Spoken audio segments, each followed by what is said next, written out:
Cette capsule a pour but de vous montrer comment construire un diagramme de quartile. Nous allons prendre l'exemple avec 30 données ici qui sont placées en ordre croissant. Donc tout d'abord, lorsqu'on veut faire un diagramme de quartile, on a besoin de 5 nombres importants. Tout d'abord le minimum, ici qui est 67, le maximum, ici qui est 109, sont peut-être les deux données les plus faciles à trouver. Ensuite, je vais trouver mon Q2. Mon Q2, en fait, c'est ma médiane. Donc, pour avoir une médiane, on se souvient de la formule nombre de données plus 1 qu'on divise en 2. Cette formule va me permettre de trouver à quelle position se situe ma médiane. Donc, le nombre de données ici, c'est 30 plus 1 que je divise en 2. Ça me donne 15,5. Donc, je vais devoir prendre la moyenne de la 15e et 16e donnée. Je vais aller dans ma distribution. Première ligne, il y en a 10. 11, 12, 13, 14 et 15, 16. Je vais prendre les deux 76 qui se trouvent avec la 15e et la 16e. Si je fais la moyenne de 76 et 76, je vais obtenir Q2.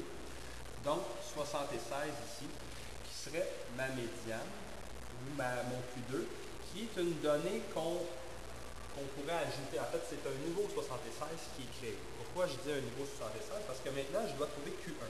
Q1, c'est la médiane des données qui précède, donc la médiane des données qui précède mon Q2. Donc ici, je dois inclure le 76 qui est ici et tout ce qui était vers la gauche, donc tout ce qui était plus petit. Ça me fait donc 15 données.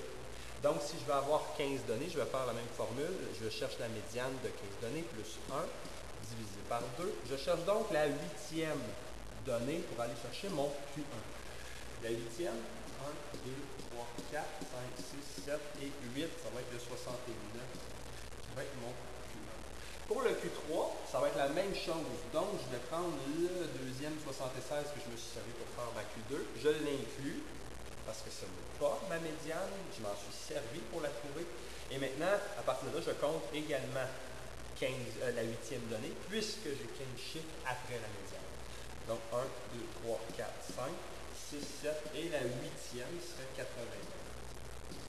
Maintenant qu'on a nos 5 chiffres principaux, on va devoir aller les placer sur notre axe, ou en fait dans notre graphique qui est plus bas. Donc on a une droite numérique qui a déjà été divisée. Maintenant, on va aller placer nos 5 nombres sur cette droite. Donc le premier à placer serait ici 67. Donc on va aller placer 1 67 ici. Je vais ensuite aller placer un 69. Qui va être le début de ma boîte de quartile. Ensuite, j'ai un 76 qui est ma médiane. 76 qui est ici. Ensuite, j'ai 81. Donc, 81 serait la fin de ma boîte de quartile. Et finalement, mon maximum ici qui est à 109. Donc, 109 ici. Ensuite, on va aller tracer notre boîte de quartile.